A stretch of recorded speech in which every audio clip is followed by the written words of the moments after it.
dosa terbesar manusia, kalau misalnya mau dibilang ada dosa itu adalah seseorang yang sampai akhir hidupnya nggak ketemu bahagia, nggak ketemu kelimpahan. Padahal dia ada di tubuhmu, padahal dia ada di dirimu, padahal dia berdiam di sana. Karena di titik kita mau sesuatu itu tuh udah ada, Mas. Jadi titik terbesar resiko apa kalau kita nggak tahu siapa diri dia? Yaitu penderitaan yang muter-muter. Atau kalau istilah di umum, samskara yang Hmm. nggak akan ada selesai-selesainya. Pusaran ketakutan, kecemasan, kemarahan, kesedihan, kepahitan, muter kamu terus di situ. Hmm. Hmm. Dan itu lelah, itu capek, sangat capek sekali. Kalau kamu nggak ketemu itu, setahun, 2 tahun, 5 tahun, 10 tahun, 20 tahun, hidup kamu akan muter terus di situ. Terima kasih Teh. Oke, Ya, Mas. ada satu fakta yang menarik gitu. Kadang di dalam hidup itu yang sering terjadi itu Teh, Ya. eh keinginan tercapai Mhm. itu kan terkadang kita konsisten di dalam memelihara keinginan atau mimpi kita gitu. Ya, Yang jadi betul. masalah adalah kadang di tengah jalan keinginan itu udah hilang gitu, hilang di tengah jalan gitu. Nah ini kan mungkin jadi semacam kayak evaluasi dan perbaikan buat sahabat-sahabat yang banyak menemukan kegagalan dalam manifestasi gitu. Betul. Jadi orang beli rokok aja, kalau misalnya uang kurang balik ya Teh ya. Iya. Balik kan. Nah pertanyaannya kadang teman-teman tuh belum sampai keinginannya udah dirontokkan sendiri gitu. Ini Mm-mm. bener loh, aku sering kontemplasi. Iya, buktinya ketika kemudian aku konsisten menjaga keinginanku, menjaga sebuah mimpiku, iya buktinya banyak yang kewujud gitu. Tapi memang Betul. bener-bener perlu waktu guys gitu. Jadi artinya Iya. tuh nggak nggak Iya, instan guys. gitu ya. Oke, guys. Gimana teh? Gimana teh? Betul, Mas Hendra. Itu akan kita kupas di metode craft loh, Mas. Pada Iya, saat iya, iya. di dalam prosesnya itu, shadow-shadow kan muncul, Mas. Kayak misalnya Hmm, hmm. awalnya kita tahu nih, identitas lama, identitas baru. Udah kita pakai identitas baru gitu kan. Kita kuantum jam. Jangan lupa, dari kuantum jam dan kita lepasin goalnya, ini kan ada waktu jeda, Mas. Ada waktu, rentan waktu nih, dari mulai kuantum jam sampai terjadi. Ini kan tidak ada waktu di tengah-tengah, bener nggak? Ada Betul, delay waktu nih betul. di Iya, tengah-tengah iya, sini benar, nih. benar, benar. Nah, di tengah-tengah waktu antara kita kuantum jam dan lepaskan atau Mas Hendra punya dedikasi sampai itu mewujud kan ada waktu di tengah nih di perantara mulai keinginan dan realita. Nah, di tengah-tengah ini itu pasti akan selalu muncul yang namanya istilahnya kalau kata Neville Goddard dan Abdullah itu disebut shadow. Neville Goddard itu dikenal dengan bapak kesadaran dunia, Mas. Sedangkan Abdullah itu adalah gurunya Neville Goddard. Iya, Di iya. zaman dia di 1930 dia disebutnya Rabi. Mungkin dia dulu mempelajari Tao-Tao juga tuh. Hmm. Tao ya, ajaran-ajaran kesadaran lah. Nah, mereka cerita tuh bahwa di rentan waktu ini itu selalu ada shadow. Iya, Shadow tuh iya. apa? Ketika dijalanin, lalu muncul muncul pikiran, suara-suara yang itu sebenarnya kan bagian dari diri kamu. Suara-suara ini, suara-suara masih dalam sisa-sisa identitas lama, Mas. Hmm, Kamu hmm, mah hmm. nggak bisa, Ndra, itu sulit, ini kelamaan. Iya, iya. Nah, di metode craft ya yang tanggal 29 nanti sama tanggal 14 Februari itu kita dikasih tahu ketika shadow muncul apa sih yang harus kita lakukan Hmm, hmm. yaitu canceling dan replace Yes. gitu. Canceling itu apa? Itu kan identitas lama Iya. aku, jadi dibikin lebih simple Oke, oke, gitu. oke, Jadi oke. perlu sekali ketika ada muncul seperti itu, apalagi kalau kita yang sekarang udah abandon revolution, udah bikin identitas baru. Enggak, kita bukan yang kayak gitu. Aku kan yang beruntung dan berkelimpahan. Terus jawab-jawab sama itu, Mas.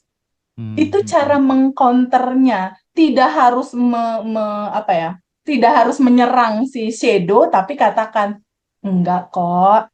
aku udah identitas baru, bahagia, beruntung, dan berkelimpahan. Mm-mm. Cukup Oke. kayak gitu. Untuk apa? Untuk substansi dari semesta melihat ini tuh masih pakai identitas lama atau identitas baru sih? Kalau Iya. di dalam perjalanan itu seperti Mas Hendra, goalsnya dipegangin konsisten, enggak. Kamu kan pasti gini, enggak, pasti aku akan sampai kok ke sana, gitu kan? Iya, Bener nggak? iya. Ketika Heeh, ada heeh. tantangan, kamu pasti gini, aku akan sampai kok ke sana. Iya Ada teh. tantangan lagi, enggak, pasti aku dapat versi terbaikku. Ada tantangan lagi, dia juga bisa, aku juga bisa. Kamu tuh, bener nggak? Iya teh, Kalau orang benar-benar. lain, kalau orang lain kena shadow, ada suara, identitas lamanya narik-narik lagi dia untuk pakai identitas lama. Oke. Orang itu, oh iya juga ya susah. Tidak apa kamu, Mas. Nah, Gitu loh. Itu penting loh, Mas. iya Skill teh, itu iya teh. penting. Skill itu penting. Nah, sekarang teh, ada fakta menarik nih teh. Kalau kita ngomong TVB kan baru akan ketemu Cimimi nanti pada saat retret kan. Iya, aku senang Nah, ini sekali mungkin ketemu teman akan baru. akan relate banget ya dengan apa yang sudah kita kerjakan di Badan Revolution gitu. Karena tidak sedikit alumni itu hidupnya itu bisa melompat lebih cepat setelah dia benar-benar diam, bukan setelah dia Hmm, mengejar gitu. betul, Artinya agree. ada power ketika kemudian teman-teman sering melakukan hening gitu. Kadang itu Hmm, kita cuman kurang hening aja gitu. Nah, betul. banyak fakta, diem kok bisa dapat banyak rezeki, diem kok bisa kaya. Nah, itu nanti di pas grid dijelaskan detail sama Cimimi teman-teman ya. Jadi Yes. makanya pentingnya untuk kita hening, jeda sejenak. Hmm, Retret Nasional Ngaji Roso itu memfasilitasi supaya kemudian kita mari berhenti dulu, mari kita jeda dulu, dan kita hadirkan 4 narasumber yang punya kapabilitas di bidangnya masing-masing. Tentu kalau masalah hening, ya jangan ragu lagi ya sama Pak Wayan Mustika. Jadi Pak Wayan Mustika itu nanti yes. akan ada 4 sesi sama beliau itu. Cimimi ada 1 sesi, Teteh ada 1 sesi, Mbak Amanda ada 1 sesi, dan judulnya sekali lagi pulang dari sana mudah-mudahan secara spiritual, secara finansial kita benar-benar dapat jawaban, ada perubahan yang signifikan dalam hidup teman-teman semuanya, gitu ya. Nah, satu hal teh, mungkin teh, Ya. risiko terbesar apa sih teh kalau misalnya seseorang tuh selama hidupnya tidak pernah mengenal tubuhnya sendiri gitu? Ini kan, ini kan penting banget ya. Ini kan pertanyaan eksistensial, bukan bukan pertanyaan-pertanyaan yang receh gitu. Tapi kadang sering terabaikan gitu. Gimana teh? Mas Hendra, esensi kita hidup justru untuk ketemu diri kamu, untuk ketemu kebahagiaan dan kelimpahan, Mas. Ya. Neville Goddard sama gurunya tuh bilang, istilah kalau istilah ya, dosa terbesar manusia, kalau misalnya mau dibilang ada, dosa itu adalah seseorang yang sampai akhir hidupnya nggak ketemu bahagia, nggak ketemu kelimpahan. Padahal dia ada di tubuhmu, padahal dia ada di dirimu, padahal dia berdiam di sana. Karena di titik kita mau sesuatu, sesuatu itu tuh udah ada, Mas. Jadi titik terbesar resiko apa kalau kita nggak tahu siapa diri dia? Yaitu penderitaan yang muter-muter. Atau kalau istilah di umum, samskara yang Hmm. nggak akan ada selesai-selesainya.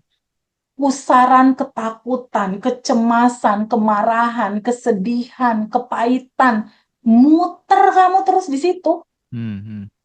Dan itu lelah, itu capek, sangat capek sekali. Kalau kamu nggak ketemu itu, setahun, 2 tahun, 5 tahun, 10 tahun, 20 tahun, hidup kamu akan muter terus di situ. Saat semua teman-teman punya kesempatan untuk mendengarkan video ini, itu sebetulnya kebaikan semesta loh, Mas. Kebaikan semesta yang mengantarkan teman-teman bisa mendengarkan channel ini, bisa mendengarkan video ini. Itu sebuah panggilan jiwa sebetulnya. Sebuah remind, pengingat, notifikasi. Untuk apa? Untuk pulang. Untuk temu diri kamu sendiri. Sekelas gurunya Neville Goddard yang namanya Abdullah, dia bilang, Mas, substansi dari segala substansi itu adalah kesadaran kamu tahu siapa dirimu. Karena ketika kamu tahu siapa dirimu, kamu kenal siapa dirimu, kamu akan mengenal Tuhanmu. Jadi pintu gerbang kamu ketemu Tuhanmu, itu adalah ketemu diri dulu. Mas Hendra kebayang nggak? Ini kita orang Islam nih, Mas. Kan istilahnya disuruh wajib sholat 5 waktu ya. Kita kan menyembah Allah, menyembah Tuhan ya. Terus udah tahu belum Tuhan itu siapa? Udah tahu belum? Dia siapa? Dia ada di mana? Udah tahu belum? Tentang siapakah dirimu, siapakah Tuhanmu. Ketika kamu udah tahu siapa dirimu, siapa Tuhanmu, kamu akan dapetin kebahagiaan, kamu akan dapetin kelimpahan, kamu pasti akan mengalami kebahagiaan, pasti mengalami kelimpahan. Nggak bisa enggak, itu udah hukum sunatullahnya begitu. Maka kenalilah dirimu dengan sebaik-baik pengenalan. Mumpung masih ada waktu, mumpung Allah masih kasih waktu, mumpung Allah masih kasih, kamu masih punya tubuh, nih tubuh ini masih dipinjemin gitu, mumpung masih punya tubuh, masih punya waktu, masih dikasih kesempatan waktu. Manfaatkan waktu ini untuk mengenal siapa dirimu, untuk ketemu kebahagiaanmu, dan untuk ketemu kelimpahan sejati dalam dirimu, dalam perjalanan hidupmu. Gitu, Mas. Jadi resiko terbesarnya itu adalah rasa menderita yang nggak selesai-selesai muter. Rasa cemas, kepahitan, penderitaan yang biasanya di tubuh manusia yang sering sekali mengalami kepahitan, ujung-ujungnya fisik dia juga akan terkena sakit biasanya. Entah itu diabetes, entah itu cancer, entah itu asam lambung, entah itu jantung, entah itu stroke. Ini adalah indikator. Semua judul sakit ini adalah indikator seseorang tidak mengenal dirinya. Kenapa? Karena lapisan endapan emosi dia berdiam di tubuhmu, dia terekam di tubuhmu. Sesuatu yang terekam berdiam di dalam tubuhmu nggak kamu terima, nggak kamu sambut, kamu stres, kamu takut, kamu bingung. Yang terproduksi di dalam tubuhmu itu adalah hormon kortisol, hormon yang bersifat asam pekat. Jadi di dalam kehidupan ini, tubuh manusia itu selalu disemburkan akan dua hormon terbesar. Pada saat kamu bahagia, kamu bersyukur, kamu menolong orang, kamu menolong anak yatim, kamu membahagiakan orang, itu di tubuhnya itu keluar hormon endorfin, hormon kebahagiaan. Hormon itu bersifat satu natural di tubuh yang keluar dari pabrik alami tubuh tuh keluarlah vitamin-vitamin buat tubuh, imun sistem itu natural, lahir. Jadi pada saat kita bahagia, pada saat kita bersyukur, kita sedang membanjiri tubuh kita dengan hormon endorfin, hormon kebahagiaan, di mana metabolisme tubuh kamu akan lancar, regenerasi sel berjalan sempurna, semua berjalan indah, tubuhmu mengalami apa ya? Pemudaan, peremajaan, jadi awet muda gitu. Jadi kalau mulut kamu bersyukur bilang, ya Allah terima kasih. Tapi kamu selalu membanjiri tubuhmu dengan kortisol, dengan kesedihan, kecemasan, kebingungan, di mana hormon kortisol itu, dia hormon yang pada akhirnya mengeluarkan cairan di tubuh berupa asam pekat. Nah, asam Oke. pekatnya ini dia dia mengoksidasi tubuh, Mas, mengoksidasi sel-sel tubuh jadi rusak. Muncullah pankreas jadi sakit, gula, muncullah penyumbatan pembuluh Iya. darah. Makanya kita, Pertanyaannya, hmm, makanya kita harus memproduksi hormon endorfin, jangan kortisol terus gitu ya. oh, kalau mulut kamu kan kalau orang-orang sholat kan suka dikasih zikir sama ustadznya ya. Iya. Alhamdulillah, alhamdulillah, alhamdulillah, alhamdulillah gitu, Mas. Tapi hari-harinya dia nggak ngasih hormon endorfin ke tubuhnya. Oke, oke, oke, oke, oke, Banyak oke, ngasih oke. kortisol mulai sekarang teman-teman semua yang lagi nonton video ini. Sayangi tubuhmu, kamu hidup sama tubuh ini sayang. Kasih Iya deh. dia banyak hormon Mm, endorfin, mm. Oke, jangan kortisol. eh aku mungkin ingin menutup dengan sebuah cerita ya.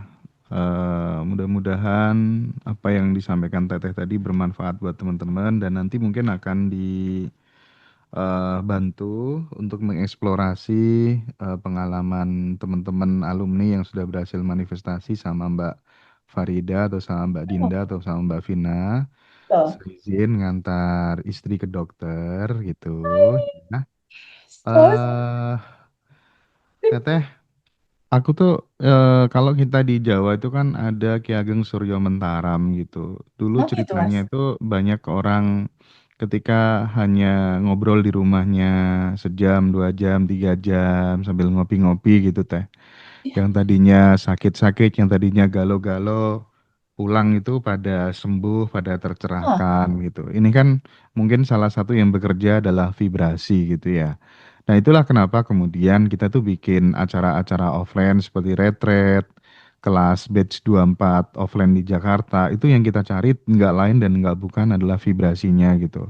setuju. Mungkin sedikit cerita gitu. Dulu tuh kan ada kalau nggak salah ya Syahrir atau siapa gitu ya naik kereta mau ke stasiun Senen atau kemana gitu. Terus kemudian di dalam kereta itu melihat ada H.O.S. Cokro Aminoto atau Hmm. yang sering disebut host Cokro Aminoto sedang baca koran gitu kan. Ditanya, Hmm. Anda host Cokro Aminoto? Iya, saya Cokro Aminoto. Boleh saya duduk di sebelah Anda? Silakan, silakan, silakan. Syahrir yang tadinya itu hedonis, pragmatis gitu ya. Duduk dengan host Cokro Aminoto kurang lebih 15 menit, turun dari kereta bisa menjadi Syahrir yang idealis. Yang jadi Wah. pemikir bangsa, pejuang pemikir, pemikir pejuang gitu. Baru 15 menit gitu loh. Nah makanya pentingnya nanti misalnya teman-teman di Jakarta ketemu sama Hmm. TVB langsung, ketemu sama Pak Wayan Mustika langsung, ketemu sama Cimimi langsung.